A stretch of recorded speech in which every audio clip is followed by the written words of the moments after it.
is the BearCast, presented by Bird Culture Ford. Bird Culture Ford has been in Waco since 1936. Ford is the #1 selling truck in Texas 43 years running. The BearCast is also presented by WellMed Medical Management and USMD Health System Dallas. Here's Craig Smoak and Grayson Grundhoefer. And good afternoon on this Tuesday, January the 31st, 2023. The last day of January has brought with it a boatload of news, but also some icy weather here to Central Texas. I'm Craig Smoak, SicEm365.com, 365 Sports. And this is the BearCast, and there is a lot to unpack. But because of that icy weather that I mentioned, don't have the full array of folks here in the studio today. I am not alone. We do have Garrett Ross. We do have Jack McKenzie behind the scenes. But we are also joined remotely as we deal with some already some icy interference into this broadcast. We are joined remotely by Grayson Grundhoefer, and we will effort getting him onto the broadcast here momentarily so that we have him, Garrett, so that we can get right on into things, because we are limited today, folks. This is going to be a 1-hour episode on the dot, because in 59 minutes from now, as the Big 12 Conference alerted us to yesterday, they will be finally releasing their 2023 conference schedules. Well, for all 12 teams, 14 teams actually, with the new additions and also the holdovers of Texas and Oklahoma, but maybe really for 13 teams, because one team got a little wily last night and accidentally released their schedule, which we got a hold of. So we possibly know of at least one game for a lot of the schools out in the Big 12, but we will know about the full Big 12 schedule for 2023 coming up here in less than an hour. So we actually are going to have the BearCast here for the next hour, and then starting at 1 o'clock, Smokey and Paul will be in here. We will have a special 1 to 4 edition of 365 Sports rather than the normal 3 to 6, so that we can discuss the schedule live as it drops. So we are with you. I'm with you, Garrett and Jack, for the next 4 hours. But for the next 60 minutes, also joined remotely because of the icy weather here in Central Texas by Grayson Grundhoefer of SicEm365.com. And Grayson, how are we doing on this frigid Tuesday afternoon? Yeah, guys. I mean, it's an interesting time, right? And we've had this before, this ice storm stuff. So just experiencing it again, tough to get up to Waco when it's like that. So yeah, we do it remotely, and it's going to be a fun show today, I think, though, because we get to talk about Junior Day a little bit. We get about some recruiting things that have happened as of actually literally an hour ago. And then, of course, the Big 12 schedule, which is something I know everyone's been waiting for a long time. So I'm excited. I think we got a lot today. And like you said, we have through all of it. So it should be fun and fast-paced. Yeah, it should be. So we'll just dive right in, because there is a lot of news to get to, including the big visit weekend. A lot of prospects in town for the 2024 class to tour, get to know, see, meet, hang out with the coaches, and do all of the usual recruiting stuff, so to speak, Grayson. But there was not a boatload of bear signals on Sunday as the weekend was wrapping up, to the probably displeasure of many that were hoping that the weekend would end with a bunch of big splashes, and that wasn't necessarily the case. There was positive impressions made, but nothing really to go off of other than that. And then today we've already seen 2 commitments coming out of this weekend from this last weekend. So let's get into it. Colton Siraki, and go ahead and lead off with all this. Big offensive lineman out of the Woodlands. That last name should sound familiar to Baylor fans out there, and I'll let you explain why. But a couple of commits coming in this morning, and this one on the offensive line for Eric Mateos, Jeff Grimes, Dave Aranda, and company. Yeah, it's a big one, right? Because this one with Colton, getting him in the fold. Obviously, his brother was in the 2022 class. That's Caden Siraki. 2 very different body types, at least at this point.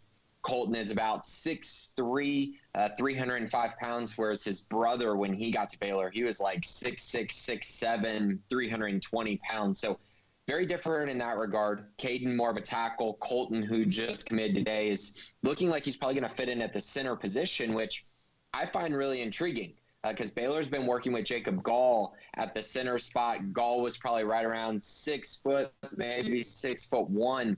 So Colton definitely brings a little more size to the position, which is certainly intriguing. He had offers from Nebraska, Texas Tech, TCU, Houston, a few others as well. A very good prospect. The Bears were his first offer. It was actually one of those fun offers where he and his brother were both at camp. And it was during, Caden's, right before Caden's senior year, and they ended up offering both of them at that camp. They became Colton's first offer. Caden committed shortly after that. And they've been coming to Baylor games for the last year and a half. And I think Colton really just fell in love with this program, fell in love with, the fact that Eric Mateos could be his coach, and fell in love with the idea of playing with his brother on this Baylor football team as well. I know they're extremely close. And so just adding to the family a little bit for Baylor and for the Sirachi. So a great moment for them, and one that I remember for a while. And I'm excited for this one. This is one we expected. We expected him to be in this class. But it was also a situation where Baylor doesn't have a lot of spots in the 2024 class. So it kind of shows you the kind of prospect they think Colton is and can become. So it's a very nice get, I think, for Eric Mateos and the staff. So there was one commit coming out of this weekend, and we'll dive more into just the actual weekend itself and all of that. But I want to make sure we hit the high points here because, again, coming up at 1 o'clock, the Big 12 schedule release. Smokey and Paul, myself, from 1 to 4 will be going through all of that, Baylor's schedule, the rest of the Big 12, in what will be a very unique year. So we got a lot of high points to hit, Grayson, and we weren't even expecting any commits this morning necessarily, but Colton Sirachi drops about an hour ago, and right around that same time frame, right a little bit before or after, I think it was right before, right, shortly before, a second commit for the 2024 class before Sirachi, Jacob Redding out of New Braunfels announced that he was committing to Baylor, said, "I'm blessed to announce he'll be committing to Baylor University." God is good, had the graphic up at around 10 o'clock or so this morning, and he is a new member of the 2024 Baylor recruiting class. And we will mention that this is not the start of this 2024 class because there is Lorena wide receiver Jaden Porter, a local product who committed months and months ago. He actually got the ball, rolling, so to speak. And I know there was maybe some Dangerfield kids, right, that were committed. Like Aaron Hampton, I think, was committed at one point and decommitted. But Jaden Porter's been kind of the guy for a while now. So he's got a couple of buddies, Sirachi and also Jacob Redding. So your thoughts on Redding and what this means for the 2024 class? So actually, Craig, Redding is a preferred walk-on who's committing in the 2023 class. So he was a senior, which is no big deal at all. We can kind of go through a couple of things in that regard because it is important. So Redding plays at New Braunfels. He just wrapped up his senior year this past season, had like 125 tackles, 4 interceptions, 3 forced fumbles, had a very productive year. For New Braunfels, a pretty good New Braunfels team that made a little bit of a run in the playoffs before they lost to Austin Westlake. But yeah, so he's going to be a walk-on. They added Cade Tessier, who is out of Montgomery Lake Creek High School. He's a guy who is another quarterback addition. Both these guys will arrive in the summer and be added to that walk-on program that's done so well for the Bears. David Wetzel really leading that charge for the walk-on group. So, yeah, 2 great additions for the Bears in the preferred walk-on category and guys who will arrive in the summer. Okay, so I'm glad that you clarified that there. I got caught up in the hoopla of just commits dropping and just assumed wrongfully. That's why you should always do your homework if you're allowed to. But, okay, Jacob Redding, and as you mentioned, Tessier, there with the preferred walk-on. So Sirachi in the 2024 class, just to be clear there. So, Grayson, there's Porter and Sirachi now in that 2024 class. There was the visits this past weekend. Kind of where do we sit now? What do you want to talk about in terms of who was on campus and what was going on and what the impact was that was made? What's the kind of the gist moving forward here? Yeah, so I mean, this was a big weekend for the Baylor staff, but I think going into it, we kind of had this idea that they'd come out and try to land a bunch of commits, that this could be a weekend for that. I think a lot of people have that in their mind, but the fact of the matter is Baylor doesn't have a lot of spots, and so since they don't have a lot of spots in this class, it made things a little bit difficult to really kind of go too deep into adding commits and into bringing in too many guys to the fold. All right, let's stop there. We're having some technical difficulties. Why don't we go ahead and bring him down, guys? Right here. Yeah. All right. We're going to take a spot here to get some technical difficulties sorted out because it's just not working, this connection with Grayson. It's dragging out way too much and too choppy. So tell you what, we're going to reconnect with him, get him back on the phone lines so at least that's a little bit clearer and we can get the information across that we need to get across. Yeah, Grayson now joining us on the phone lines. Grayson, let's restart here we have him or no? Okay, so we have Grayson on the phone lines. Grayson, let's restart here. Talking about the 2024 weekend, we talked a bit about Colton Siraki. He committed coming out of this weekend. He joins Jaden Porter as members of the 2024 class. Porter having committed months and months ago. Siraki, as you mentioned, a big addition on the offensive line. Joins his brother, who was a signee to Baylor in the 2023 class, so a nice family connection there. Also added a couple of preferred walk-ons, which you just addressed, including one earlier this morning from New Braunfels, Jacob Redding. So just kind of resetting the table there of where we are. A couple preferred walk-ons. Also, Colton Siraki in the 2024 class, now addressing the rest of the weekend where they had all these visitors in. Let's restart there and pick up on the impact. You mentioned, I did catch part of the fact that this is a very small class, and I think that's a very important storyline when talking about recruiting moving forward. So start about right there, Grayson, if you would. Yeah, you're exactly right, Craig. And I think that was something that maybe got overlooked a little bit. I would say, I think on everyone's end, right, is that this idea that Baylor could bring in all these guys and try to take a bunch of them in this class and add a bunch of prospects to the fold after this weekend. But the fact of the matter is they just don't have a ton of room to be able to do that. So they have to be really smart with their spots and really smart with the positions they address. And I think that's one storyline to keep an eye on is that, yeah, while you might be in line to land, 5 offensive linemen in this class, Baylor simply can't afford to do that because they've spent a lot of their scholarship spots on the offensive line over the past few years. So this class will likely be a little bit lighter in that regard. You'll probably still take 2 or 3, but it won't be, the 4, 5, or 6 guys that we've seen in past seasons. So I think that was a key storyline coming out of the weekend. I think that, going into this weekend as well, we talked about the fact that Walker White, the quarterback out of Arkansas, visited earlier in the week. So it's kind of one of those things, who's Baylor going to bring in for the quarterback in this 2024 class? Who are they going to try to keep an eye on? And it ended up being New Braunfels Canyon quarterback Deuce Adams. So he came on campus. He got to talk to the staff. They've been talking for a long time, and then it really just came down to, are they going to offer or not? And currently Baylor hasn't pulled the trigger with an offer yet, but they're definitely getting to know him, working on building that relationship and trying to figure out if he's going to be, a guy that is worth an offer at the quarterback position. He actually got a Boston College offer yesterday. So things are trending up there.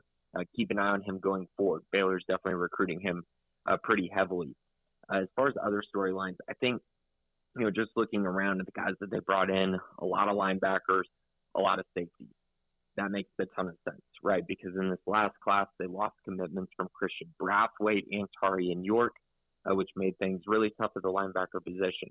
So in this class, they're going to have to address that specifically, and they're really going to have to try to land a couple priority guys to add some depth to that room as well as talent. And then safety, as we know with the safety position, we've seen, kind of this group. They had some older guys this past year that didn't quite develop the way that you hoped with Al Walcott, Devin Neal, Christian Morgan. It was an okay group, but they really didn't reach the ceiling I think people, were hoping for them. And I think we kind of discounted the losses of JT Woods and Jalen Petrie maybe a little bit too much. So I do think this is going to be a position that they really focus on addressing. They're definitely going to be looking for a star, for sure, a field safety as well, kind of a longer rangier prospect, to try to, make up for that loss to JT Woods. Because if you look on campus, they don't really have someone like that. Now, is it easy to find a JT Woods type prospect? No, but they still want to go find someone to add some more speed back there, more speed at the boundary, and then, of course, more playmaking at the star position. So those two positions seem to be, real focal points for this staff this weekend. So did you get any sort of impression on the impact of having Matthew Pallage back, having Christian Robinson in the fold? I know there's been some other hires as well, so, recruiting department changes. What did you gather, or did you hear much at all in terms of just kind of, the way Baylor played host and kind of the vibe surrounding the program right now? Right. So the one that I didn't hear a lot about was actually A.J. Stewart, the running back coach, the new running back coach and assistant head coach. I didn't hear a ton on him. I know Lancaster running back Quan Lacey, got to talk to him some. They're building a connection. So he was kind of the main one. And I do think that's going to change going forward. And he definitely talked with people, but I don't think I didn't get a ton of impressions on him, at least from this weekend.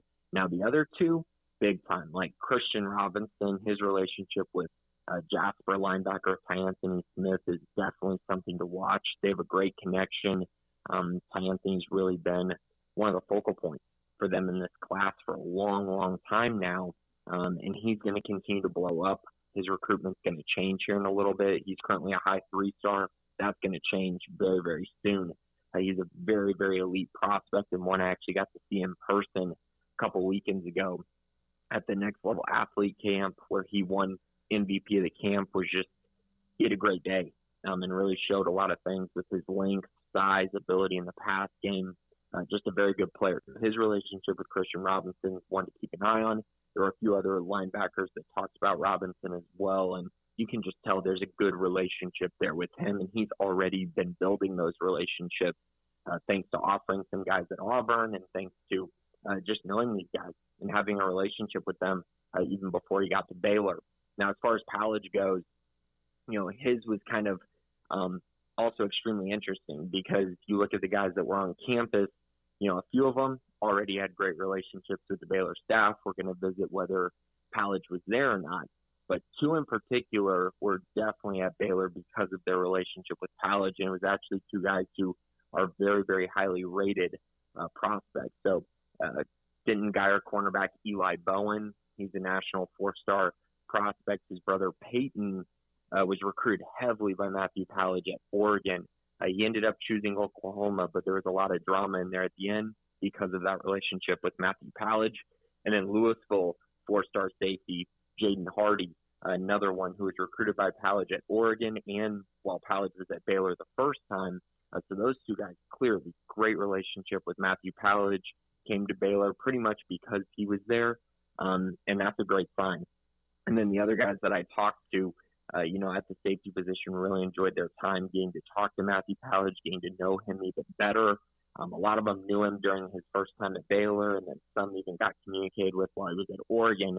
But it's very clear he's had a lot of conversations with many, many Texas safety and defensive back prospects, and it's clear that there's a lot of interest there and that he relates pretty well with the recruits, which is a big deal for not only the defense coordinator, but a guy that's really trying to retool in the secondary. So there's a little bit of a junior day wrap up for you, as there's a lot more information, a lot of talk on the site coming out of the Big Champions weekend for Baylor as they work on this 2024 class and try to build the roots, build the foundation, I should say, grow the roots of this 2024 class. If you're just joining us, we've just discussed The new commitment this morning of 2024 offensive lineman Colton Siraki, his brother Caden already on the roster as of last year. So the second member of the 2024 class, also walk-on Jacob Redding of New Braunfels, becoming another member of this football program heading into next year. So a couple of those notes dropping this morning. Grayson, I know we've got other things to talk about. And again, coming up at 1 o'clock, the Big 12 schedule drop. And I will talk to you about that here in just a few moments, get your thoughts on what we might see here in a little while. But anything else out of junior day? You got the commit today, you got the walk-on commit as well, preferred walk-on commit, in addition to Siraki. We just talked about some of the impressions. Is there anything we're not touching on as far as the importance coming out of this weekend that's, not obviously for premium eyes only? Right. I think that in general, this was just a really well done weekend by the Baylor staff. Essentially, it was just a day of guys coming in, getting to see campus a little bit, but primarily the entire day was kind of about what Dave Aranda has preached, which is this person over player thing, and building these relationships. And so it literally was, going to lunch, talking to every coach, kind of rotating, from table to table, coaches would go, and that was for like 2 or 3 hours. And then the guys watched the NFC championship game. But, in general, it just was totally about relationships, which is something that this Baylor staff has preached and really talked about, and they really mean it. And so I think that's one thing that is important to keep an eye on, and something that every single recruit that I talked to who visited this weekend mentioned. That was like the first thing they mentioned was just, how genuine the staff was and how it was all about relationships the entire weekend. And so while Baylor may not win a lot of battles on the NIL part of things, at least at this time, Baylor is going to try to win a lot of battles for guys that fit their program and guys that they have a great relationship with, which is key when you're talking about, roster turnover and roster management and keeping guys, really active and into Baylor, even if they're not playing. It's a big deal and something that this Baylor staff takes really seriously, and they did a great job with it over the weekend. I felt like that's something really important to address because it's one of those things that speaks to the culture of what Dave Rand and the staff are trying to build.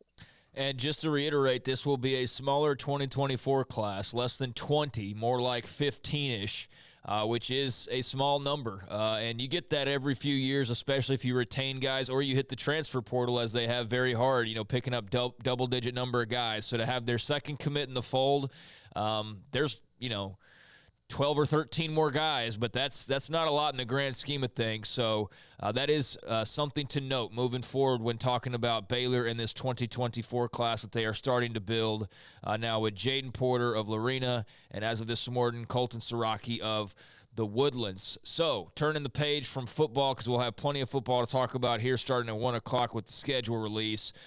Basketball on the men's side of things. Last night, the winning streak came to a close. Big Monday in Austin. The Bears fall to the Longhorns 76-71 at the Moody Center. But Grayson, since we last talked, the last time we had an episode, it was fresh off the heels of the win over Kansas. And then they turned around and had a really hard-fought win over Arkansas on Saturday as the Big 12 dominated the Big 12 SEC Challenge. Its final year taking place. The Big 12 goes out on top with a 7-3 margin. The Bears, one of those 7 wins. The Longhorns actually among those losses, but a very good team they lost to. And number 2, Tennessee. You could tell that both teams were a little bit gassed going into the quick turnaround of Big Monday. And, you could say coming out of that game, hey, Texas is just a better team. Texas played better. Bears didn't have a lot of shots falling at times. And, you can break it down a million different ways. But how do you look at last night? And even if you want to extend it to Arkansas and the end of that winning streak, how do you, look at the Bears right now basketball-wise after the last few results? I think it was just one of those games last night where Texas was making shots and Texas was kind of getting into areas to make shots a little bit better than Baylor was. Baylor shot 13 more. They attempted 13 more field goals than Texas. But the problem was the Bears shot 37%, whereas Texas shot 47%. And in general, that was kind of the difference in the game. to be honest, is the Bears just weren't really making shots. And that happens sometimes with this Baylor team. And, it's tough, right? Because for a number of reasons. So Langston Love didn't play last night. He's dealing with an injury. He should be back soon. But not having him, I felt like really hampered their bench production. They only got 6 points off the bench, whereas Texas, I think, had like 30 points off their bench, or maybe even more than that last night. That was another key difference as well. But I think in general, when I watch Baylor play, the one big issue that I see is that it continues to be a lot of one-on-one hero basketball. And that's indicative by the fact that they only had 9 assists yesterday. So they're doing a lot of one-on-one type things. And while that can work sometimes because they have elite talent with George, Cryer, and Flagler, at other times you're going to have nights where those guys don't shoot well, and their inability to get easy looks is a big problem. And on the Texas side of things, they had some layups, they had some dunks, they had some, easy one-on-one opportunities in the post where they're just getting easy looks for Timmy Allen. Baylor just didn't have a lot of those, and it felt like Baylor was settling more times than not. So I was disappointed in that. I think in the Arkansas game, it was actually very similar, a very similar problem. The Bears were just able to overcome it. But last night they weren't able to. They took a couple questionable shots late in the game from Adam Flagler and Keontae George that really they could have won the game, even though they simply, you watched the whole game, and Fran Fraschilla mentioned it multiple times that it felt like Texas should have been up by 12 points, yet Baylor just kept staying in the game, kept keeping it close, but ultimately the Bears weren't able to get over the hump. So I still think it's a good team, but there's clearly some things they need to clean up, and I think a big part of it is just finding ways to manufacture easier points and easier buckets as opposed to having to go one-on-one for, an entire 40 minutes. Yeah, there's some things you can get away with on certain nights against lesser teams or even similar teams, but just on a different night, it falls a different way for you. And last night, Texas just better. Baylor's shots not falling. And like you mentioned, though, even despite some of the struggles, whatever area you want to point to, still in that game. I mean, all the way into the end. And I think that's what everybody was sort of marveling at, was like, how are we not watching a more blowout style, or not even blowout, but yeah, more of a Texas advantage throughout this game. So you give some credit there for scrapping and again giving yourself an opportunity, because ugly wins count the same as pretty wins. But unfortunately, the win streak comes to a close. So now this Saturday, it'll be Texas Tech, who suddenly won a couple of games when they desperately needed to have some positivity. They've now grabbed a couple here over the last few days. So that ought to be interesting this Saturday in Waco. So that's upcoming now for the Baylor men. And if you would pop on here, Garrett, so we can get our customary conversation on the women's side of things, as we don't want to leave Nikki Collin and company out of the mix as well. The win over Texas Tech was emphatic 20-point win over the Red Raiders out in Lubbock on Saturday, 79-59. That was their only game last week, and they're coming off that tough loss to Texas, and you're kind of wondering, like, sort of where are they in the mix? Only one game to go off of, but what did you make of Nikki Collin and crew this past weekend? I think this is a situation where you couldn't have asked for a better bounce back. You headed into Tech, it was a packed house. They were honoring the 93 national championship team. It's kind of similar to what the football team did with bringing everybody out as Baylor went out to Lubbock. But early on in the game, Jaden Owens had a situation where she smashed heads with the Tech player under the basket. It was really brutal looking. She left the game. She was able to come back in, and whereas instead of kind of being hesitant, she took over. We've talked over the past few weeks about her scoring struggles. She comes out, drops 16 on the Red Raiders. And I think this was probably the best offensive cohesiveness that Baylor has put together in quite some time. You had 5 different players scoring double figures. They were able to really control the paint. Looking at Tech going in, it was just a matter of Bree Amber Scott and keeping her off the boards. Baylor did a really good job of that. While she had 22, as a whole, Baylor just stepped up, and I think they took advantage of a situation and got a must-needed win. And it's kind of weird when you look at the Tech team, because they're one of these weird programs who they struggle at home for whatever reason, but most of their wins come on the road. But Baylor went into a hostile environment, and they came out with a win, and it's something to build on, man. Yeah, I mean, it absolutely is. So now 5-3 in the Big 12 and create a little 2-game separation there between themselves and kind of the bottom of the barrel standings-wise. When you're looking at, like, Tech, I mean, you could find yourself in that position if you're Nikki Collin and company losing a game like that. So instead you win by 20. That's very encouraging. As you mentioned, a lot of big contributions. Caitlin Bickle continues doing her thing. It's going to be sad to see her graduate here pretty soon, but thankfully she came back this year because she's been absolutely massive for this team. Dariana Littlepage Bugs continues to just grow and thrive, and I know that they've been like, she didn't start, right? And that was a notable thing that she didn't start, and I guess, you know, whatever message they're sending and whatever's kind of going on, that was effective for them. It was kind of odd because the game against Texas, she was held without a double-double. She had 7 straight double-doubles going into that game, and there was a lot of talk about the freshman matchup with Tex. I'm drawing a blank on her name, but they have a young star freshman as well, and a lot of the emphasis was watching that matchup, and Dariana Littlepage Bugs showed that why she is one of the top players in the Big 12 and why she's going to be an anchor for this team going forward. Yeah, she's been very good. So seeing her put up points and grab boards and just do whatever has been very encouraging when you're taking a look at not just this year but also moving forward beyond this year. She's certainly one of your anchors that I think you're looking at there. But yeah, Jade Owens had 16. Bella Fauntleroy, another young player, also getting into the mix with 10 points. I mean, contributions all over the place, up and down the roster. So a good win for Nikki Collin and the Baylor women. And Grayson, anything on that?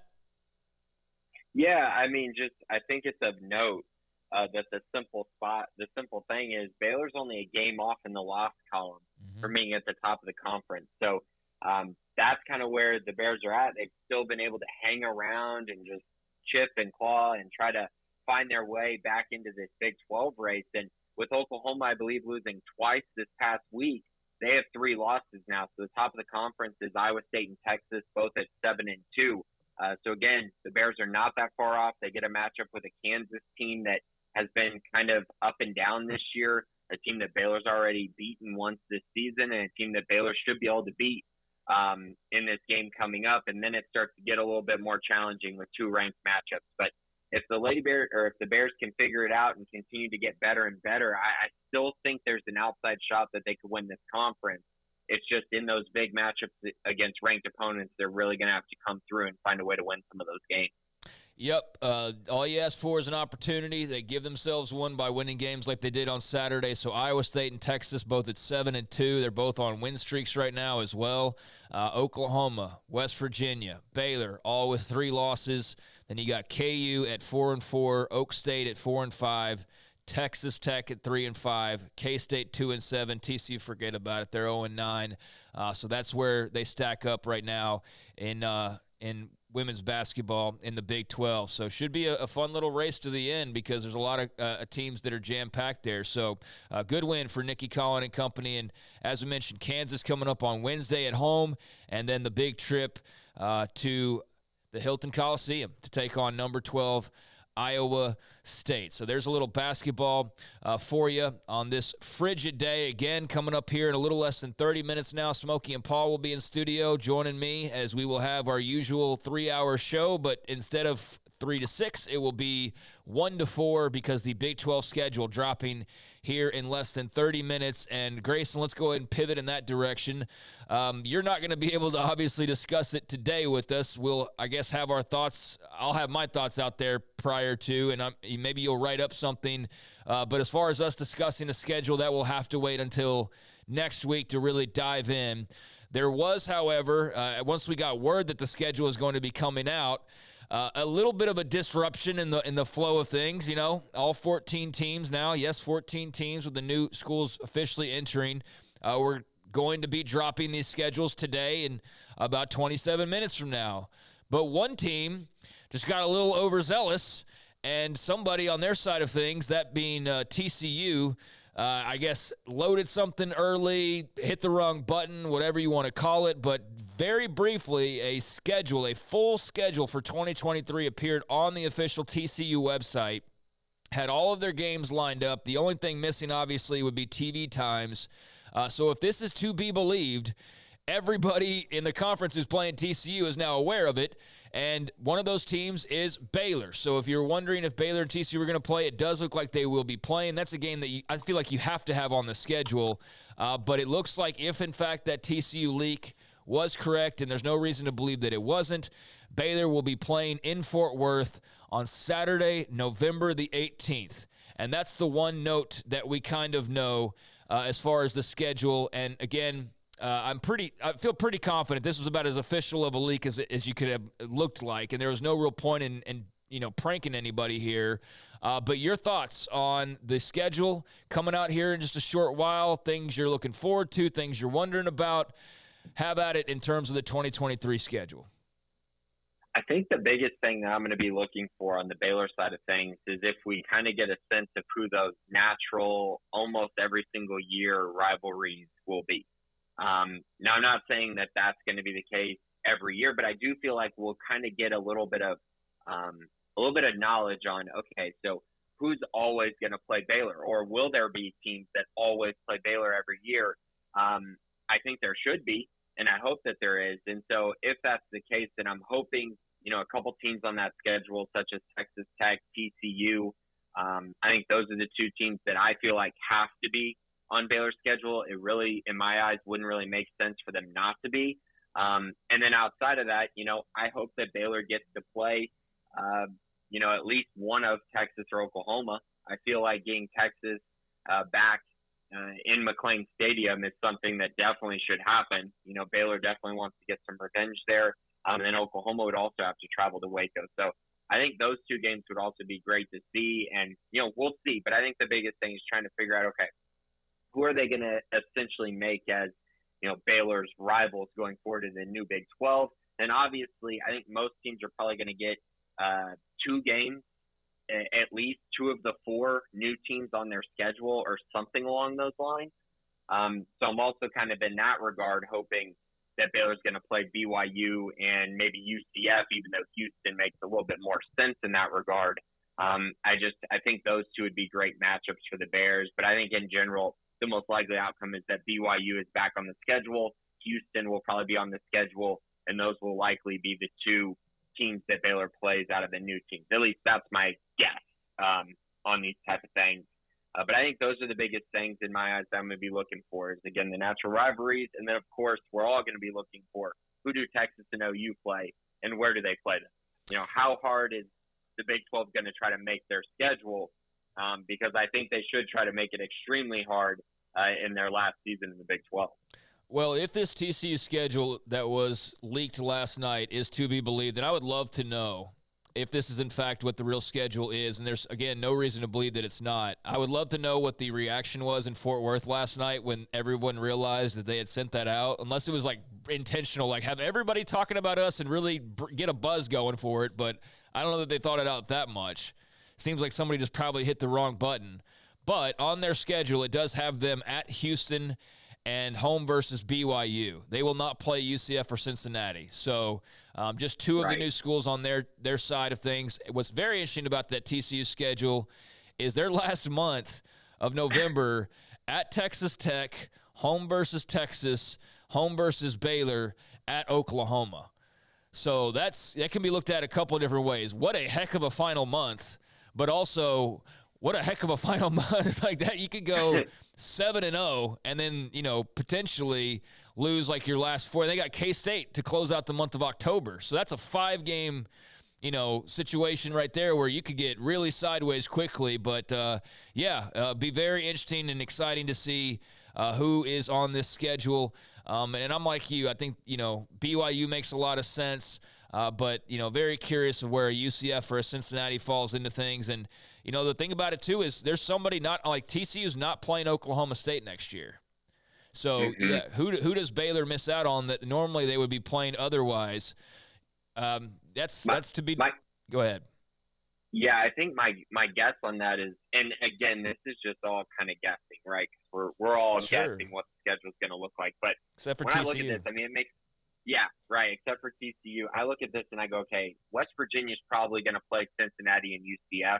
I think that's probably going to happen.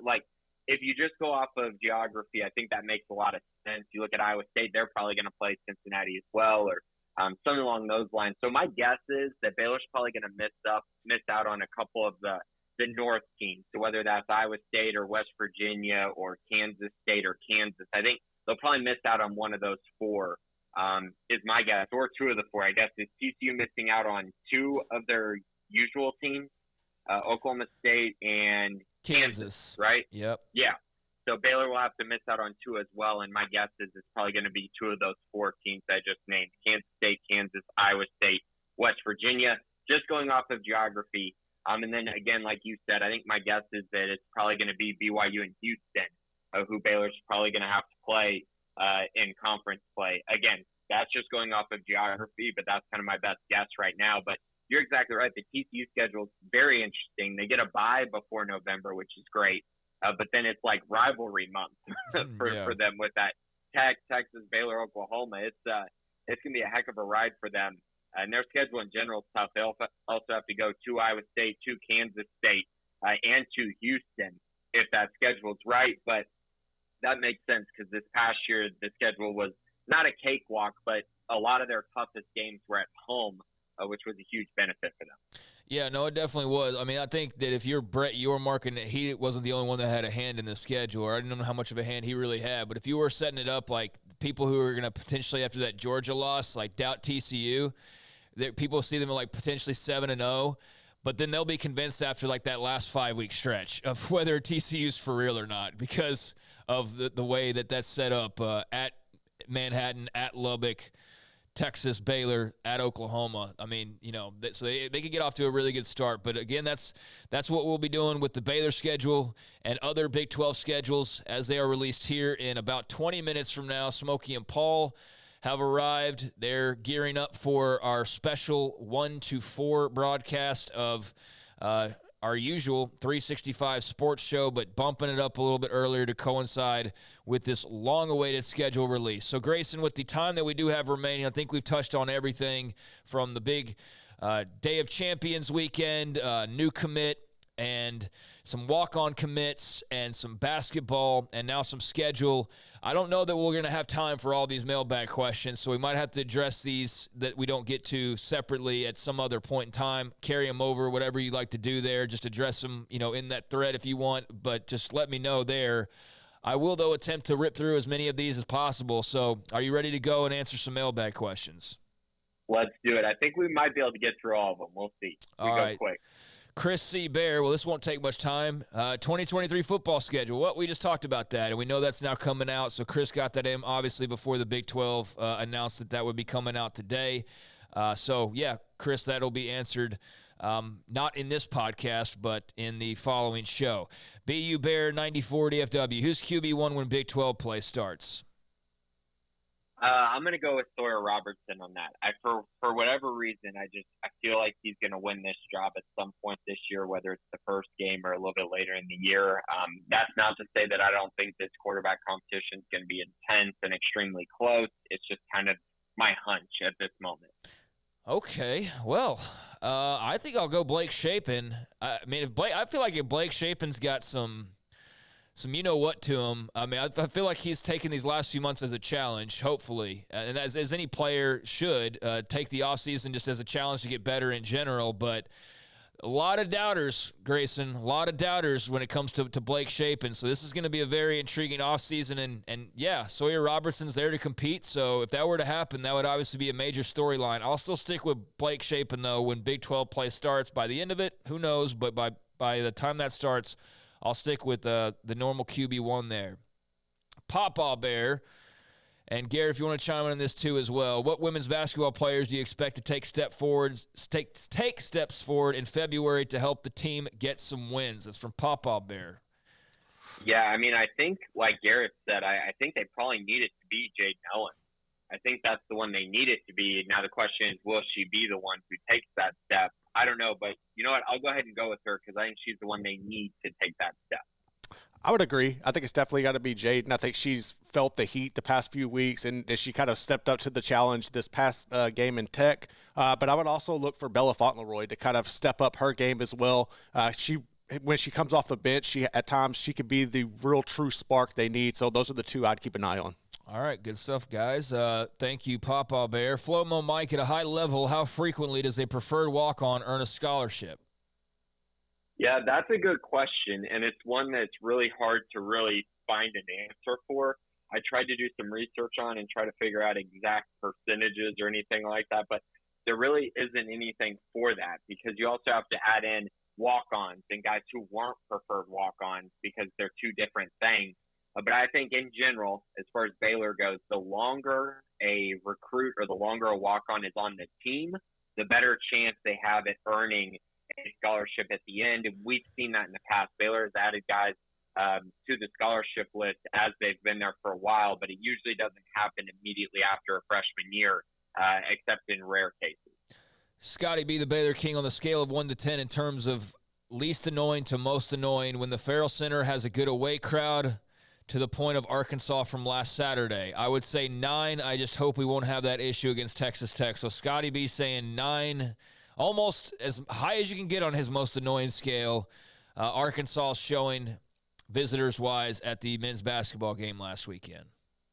I mean, I get why it's annoying, but I also think that it just shows how much the opposing program cares about their team. And I mean, you would hope that Baylor's doing the same thing when they go on the road too. And I know they probably aren't to this level, but I think if Baylor was doing that, everyone would be really happy and excited about that. But when an opposing team does it, it's definitely annoying. You know, it's hard when you're in your own stadium and you start hearing the opposing fan base being pretty loud. That's not exactly a great time. So I'd probably put it at a 7 though, because to me that's what's expected, and that's just something that shows that the opposing team's fans really care.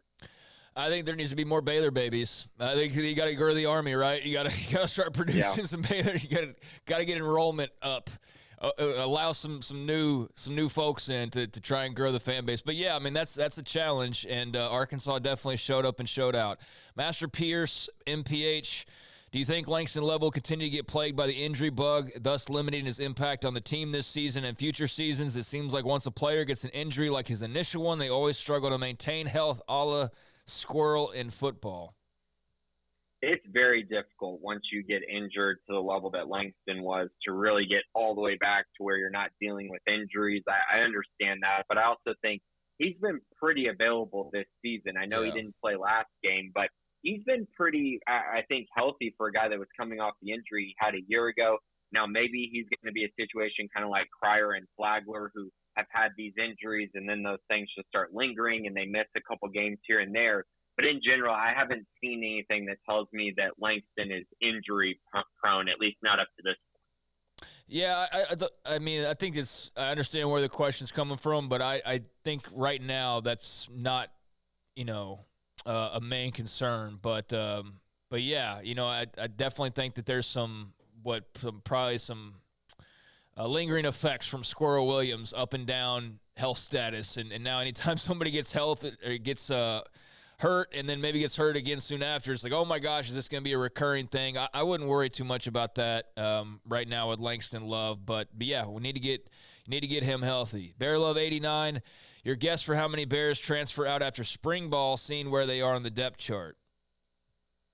I think at this moment I'm going to go with around 5. I think they lose 5 more guys between now and I guess fall camp. That would be. I would also say that when we get the spring football roster at the first day of spring practices, we're probably going to see a name that's not on the list or a name or two that aren't on the list. That tends to happen every single season. So it wouldn't shock me if we find out a name or two are gone when spring ball does start. But I'll go with 5 total from now until fall camp begins. All right, let's see here. A couple more to go. And you know what? I mean, there were some names that we just threw around, off the air and whatnot, that were kind of surprising that maybe could have entered the transfer portal, or it wouldn't have been as surprising if they had, and they didn't. And so it's kind of hard to gauge, right, when it comes to who exactly. I mean, there might be some that are more obvious than others, but we don't know what kind of conversations are happening behind the scenes and what the coach's expectations are. But I think 5's about fair. That's probably going to be just sort of the average in this day and age, and for a program like Baylor's, that's it's probably about right. I mean, they've already added 10 guys, lost 9, I believe, at last count. So, it's going to be interesting to see where that eventually falls. But as we mentioned earlier, a tight scholarship limit for 2024. Less than 20 scholarships available, more around 15-ish. Bear Love 89, we just read that question there. So go on to Cyber Bear. 2 questions to go. Is A.J. McCarty's brother on Baylor's radar yet? Yeah, Quentin McCarty. He's been on the radar for a little while now. Now, it's not crazy. Like, the interest isn't insane. I don't think he was at junior day or anything like that, at least to my knowledge at this time. But he's on the radar. They're looking at him. They're evaluating him. He was district MVP for his district. So a very talented player, a guy who's about 6'1", 270. So, yeah, he's on the radar, but not one that has an offer quite yet. All right, and our final question is from J.S. Stewart. What is the future of the Big 12 basketball being in another challenge with a major conference midseason again? It's sad that the SEC Big 12 challenge ends. Great action in games, well-attended, enthusiastic crowds no matter the venue, and a good respite from the rigors of conference play. Is the Big 12 looking for a replacement? Right. So the SEC is playing the ACC starting next season. So they're starting their challenge with them. I believe the Big 12 has a 2-year or a 3-year challenge type thing with the Big East coming up. And then I think after that, you could see something where the Big 12 and the Big 10 create something. I think that would be one that everyone would be very excited about. So I do think that there is interest in adding a midseason challenge, but I don't think that'll be for, 3 years, because I think I could be wrong on this, but I think I remember something about the Big East and the Big 12 having some sort of challenge the next couple years. Yeah, they've been having that, I believe. They had supposed to have some in 2020. Those got canceled because of COVID. They had it in 2019 as well. So they've had it for the past 2-3 years. And I know that started in 2019. And they had it in 2020. That was a tie. 2021, 5-5. 2022, they went 5-5. And so, yeah, they've been doing that the last few years. So that is set up. But, yeah, I would imagine that there's going to be some other setup that they have, because that, like this, was pointed out, there's good games, enthusiastic crowds, all that stuff. It definitely creates a little bit of a buzz. You get some of that conference pride going, and, you want to represent the conference and all of that. So there is that Big East challenge. And, yeah, I don't know what else might be on the docket there to answer the rest of your question, or to answer your question in full. But try and look into that, or try and figure out if there's not something like that, or maybe somebody else can chime in on what the answer is there. But, yeah, the Big 12 SC Challenge was fun, and unfortunate that it's going away, but good for fans of the Big 12 Conference. They were able to go out and kind of puff their chest out a little bit, because they did win in dominant fashion. So thank you for the question there. Thank you to everybody else in the mailbag this week. And Grayson, we got a schedule dropping in less than 10 minutes for the Big 12, long awaited.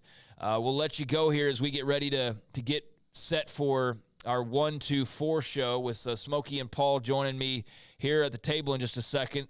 But anything before we leave here, as far as just the website, as far as stuff coming out of this weekend, anything you'd like to add before we head out? I'm just proud of us, Craig. We were able to get through the show efficiently, quickly, able to lead y'all into this Big 12 schedule drop. So it should be a lot of fun listening to y'all. So don't forget, don't leave. Go to the 365 Sports channel immediately. They're going to start up here in, I guess, the next 5 minutes probably for the schedule drop. Outside of that, be sure to check out Pick'em 365 Premium. We have all kinds of news and content regarding recruiting over the weekend, and, of course, football, basketball, every single sport you can possibly think of. So we have a lot of good things on that end. And then, of course, Monday through Friday, 3 to 6, 365 Sports on our YouTube page. Be sure to check that out as well. Yes, except for today, because that'll be heading your way in about 5 minutes from now. But to recap, Colton Siraki, big-time 2024 commit for the Baylor Bears out of the Woodlands High School, joins his brother Caden on the roster, or ultimately will join him on the roster. Got a new walk-on commit as well. You can check out more information on that over on Sick'em365.com as well. So just some of the after effects of this past recruiting weekend. Obviously, basketball, women coming off a win, men losing last night to Texas, but right in the thick of things when it comes to the Big 12 races, both teams. So a lot of discussion on that as well. So, yes, check out Sikkim365.com, in particular the premium section for all things Baylor athletics, or this very YouTube channel as well. Hit subscribe if you haven't already. And now, as we do bid Grayson adieu, do appreciate him. We do appreciate you as well for listening, watching the BearCast, however you digest it. Thank you to Jack McKenzie and Garrett Ross. But coming up in 6 minutes, the Big 12 is set to release their 2023 schedule. We'll have that over on the 365 Sports YouTube channel. 3-hour show coming your way, breaking down the schedule, not only for the Bears, but also across the Big 12. So thank you. Hit like, hit subscribe, and head on over to the other page, 365 Sports. We're coming your way in just a few minutes. Thanks for listening. It's been the BearCast on Sikkim365.com.